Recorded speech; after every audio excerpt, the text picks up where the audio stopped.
श्री तारतम सागर नेपाली स्वरूप परिक्रमा ग्रन्थको 11औं प्रकरण।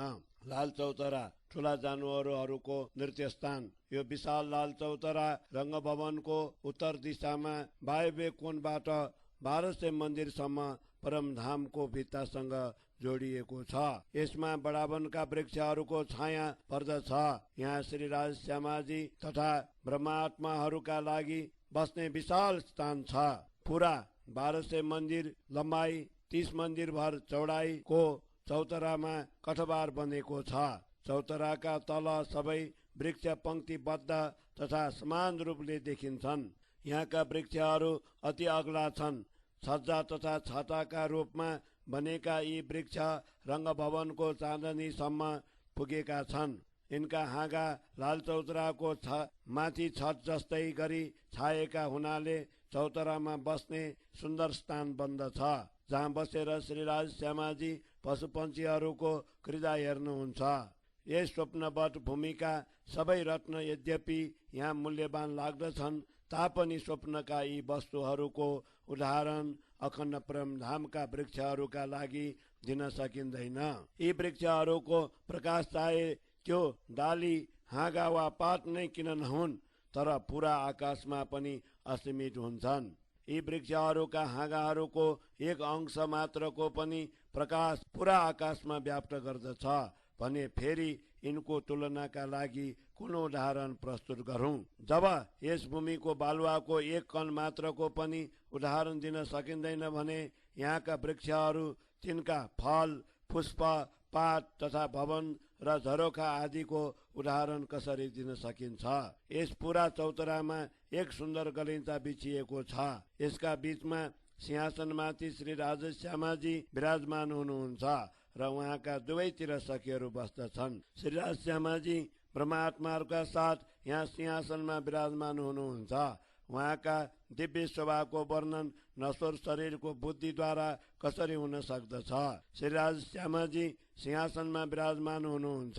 उहाँका माथि 2 छाता शोभायमान छन्। उहाँका अगाडि आएर पशुपन्छीहरू विभिन्न प्रकारले उहाँको गुणगान गर्दछन्। विभिन्न वाद्य यन्त्र पनि बजाउँछन्। सबै पशुपन्छी आफ्ना दल बल सहित परमात्माको दर्शनका लागि रङ्गभवन नजिक यस चौतरामा आउँछन्। तिनका रौं रौंबाट उत्पन्न प्रकाशले भूमि र आकाश जगमगाउँछन्। परमात्मा यी पशुपन्छीहरूलाई लडाउँदै ब्रह्मात्माहरूलाई तिनको युद्ध देखाउनुहुन्छ। यसरी नयाँ नयाँ क्रीडाहरू देखाउँदै परमात्मा ब्रह्मात्माहरूसँग हाँस्य विनोद गर्नुहुन्छ। यी पशुपन्छीहरू गरुड, मयूर, कुकुट, कुलङ्गा आदि कतिपय गर्जना गर्दछन् भने कतिपय परस्पर युद्ध गर्दछन्। कतिपय माथि आकाशसम्म उडान भर्दछन् र फेरि भूमिमा आएर आफ्ना युद्ध कला प्रदर्शन गर्दछन्। यहाँ केसरी सिंह, ठुला ठुला हात्ती, घोरल, वानर, पशुहरू, घोडा, चितल, सुँगुर र 12 सिंह आदि परस्पर युद्ध कलाद्वारा परमात्मालाई प्रसन्न गर्दछन्। यसरी चितल, गोरु, गाई, हरिण आदि पनि आफ्ना कलाको प्रदर्शन गर्दछन्। यसै गरी जरग, चरग, नीलगाई, भालु तथा अर्ना पनि युद्ध कलाको प्रदर्शन गर्दछन्। साना पशुहरूमा लोखर्के, कुकुर, स्याल, भेडा, खरायो, बिरालो, मुसा आदि आवाज गरेर गैंडा आदि ठुला जनावर पनि परस्परमा आफ्ना युद्ध कलाको प्रदर्शन गर्दछन्। यहाँ साना ठुला पशुपन्छीहरूका विभिन्न जातिहरू छन्, जसको कुनै गणना हुन सक्दैन। ती सबै विभिन्न प्रकारका क्रीडा गर्दछन्। यी पशुपन्छीहरूमा कतिपय आफ्ना युद्ध कलाले, कतिपय नाच र गानले, कतिपय उफ्रिने कुद्ने गरी हाम फालेर तथा कतिपय आफ्ना मधुर बानीले श्री राजाजीलाई प्रसन्न गर्दछन्। यी मध्ये कतिपय पल्टन बाजी खान्छन्, कतिपय आफ्नो स्वरको साधना गर्दछन्, कतिपय उल्टा सिधा चल्दछन् र खेल्दछन् तथा कतिपय आफ्ना मुखले नवीन बानीको उच्चारण गर्दछन्। कतिपय आफ्ना पाउले नाच्दछन्, कतिपय आफ्ना पखेटा फैलाएर नृत्य कला देखाउँछन्, कतिपय उड्दै नाच्दै गर्दछन्। कतिपय आफ्ना हातले चुचालेर शिरले लड्दै आफ्ना कला प्रदर्शन गर्दछन्। यसरी अनेक पशुपन्छी अनेक प्रकारका क्रीडाद्वारा श्री राजाजीलाई प्रसन्न गर्दछन्। यहाँ यी सबै पशुपन्छी यसरी आफ्ना कला प्रदर्शन गर्दछन्। तिनको कुनै पनि कला प्रदर्शनका लागि बाँकी रहँदैन। म यस बेलाको आनन्दको वर्णन कसरी गरौँ? जो आत्माहरू यस्तो समयमा परस्परमा समीप बसेका हुन्छन् तिनीले यसको कुरा अनुभव गर्न सक्दछन्। यस बेला परमात्मा आफ्ना मधुर बानीले ब्रह्मात्माहरूलाई जुन आनन्द दिनुहुन्छ त्यसको वर्णन कसरी गर्ने, यसको उदाहरण पनि कसरी दिने? केवल ब्रह्मात्माहरू नै यसको मूल्याङ्कन गर्न सक्दछन्। परमात्मा ब्रह्मात्माहरूलाई अति प्रेमले आनन्दित गर्नुहुन्छ। म त्यस आनन्दको कसरी वर्णन गरौँ? यस अलौकिक प्रेमलाई त्यही ब्रह्मात्माले बुझ्न सक्दछ जो यसलाई ग्रहण गर्दछ। म श्री राजाजी अगाडिका सुखको वर्णन कसरी गरौँ? उहाँ प्रेम भरिएका दृष्टिले अमृत सिंचन गर्नुहुन्छ। जुन ब्रह्मात्माहरूलाई यस आनन्दको रस अनुभव हुन्छ तिनीले यस आनन्दलाई जान्न सक्दछन्। यस बेला ब्रह्मात्माहरू परमात्माबाट जुन आनन्द प्राप्त गर्दछन् त्यसको वर्णन कसरी गर्ने? वास्तवमा तिनीले यसलाई बुझ्दछन् जसलाई परमात्माले यो आनन्द प्रदान गर्नुहुन्छ। यस आनन्दको वर्णन कसरी गर्ने? जुन परमात्मा धेरै प्रेम प्रदान गर्नुहुन्छ, जो यस प्रेमले युक्त प्यालालाई ग्रहण गर्दछन् तिनै आत्माहरू नै आनन्दको रीतिलाई जान्दछन्। त्यस नजिकको आनन्दको वर्णन कसरी गरौँ? जुन परमात्माका अगाडि बस्दा प्राप्त हुन्छ यसलाई पनि तिनै ब्रह्मात्माहरू जान्न सक्दछन् जो सदैव यसलाई प्राप्त गर्दछन्। ब्रह्मात्माहरूको त्यस आनन्दको वर्णन कसरी गरौँ जसका साथ श्री राजाजी हास्य विनोद गर्नुहुन्छ? वास्तवमा परमधाममा बस्ने आत्माहरू नै यसलाई जान्न सक्दछन्। ब्रह्मात्माहरूको यस आनन्दको वर्णन कसरी गर्ने जसलाई स्वयं श्री राजाजी सङ्केत गर्नुहुन्छ? यी आनन्दलाई तिनै ब्रह्मात्माहरू जान्दछन् जुन श्री राजाजीको सङ्केत बुझेर स्वयं पनि सङ्केतद्वारा ती कुरालाई सम्झाउँछन्। यस आनन्दको वर्णन कसरी गर्ने जुन श्री राजाजी नित्यप्रति प्रदान गर्नुहुन्छ? यसलाई तिनै ब्रह्मात्माहरू जान्दछन् जसले सधैँ श्री राजाजीको प्रेम सुधा पान गरेका छन्।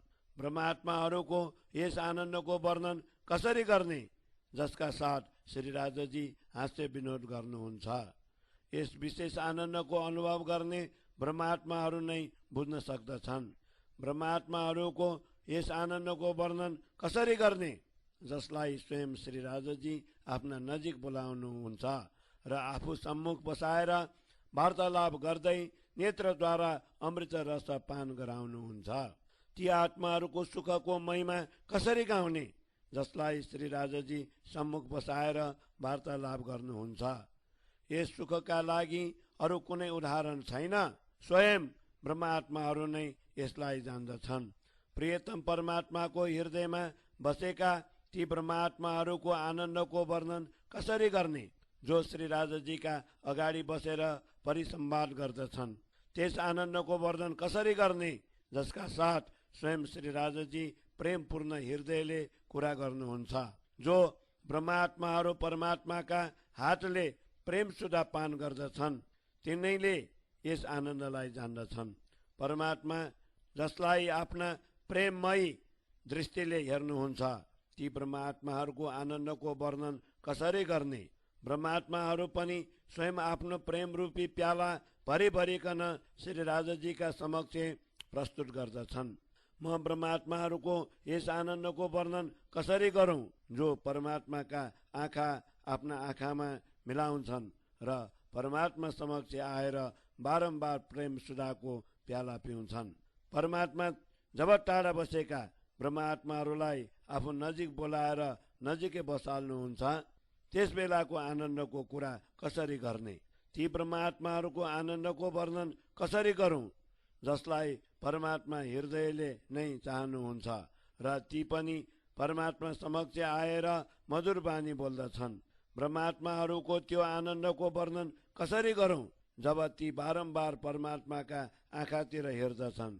परमात्मा पनि तिनलाई नजिक बोलाएर तिनका साथ मिठा मिठा कुरा गर्नुहुन्छ। परमात्माका अगाडि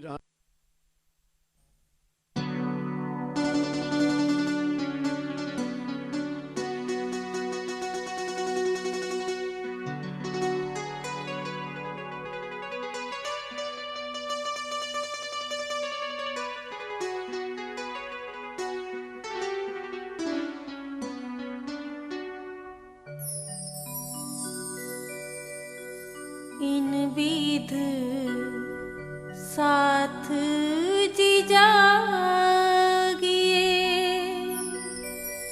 इन विध साथ जी जागिए, बताए देऊ रे जीवन,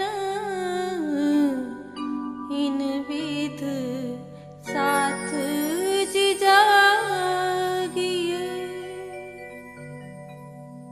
परम धाम में मूल मिलावे में पर आत्म को जगाने के लिए श्री प्राणनाथ जी ने इस प्रकार विधि बताई है।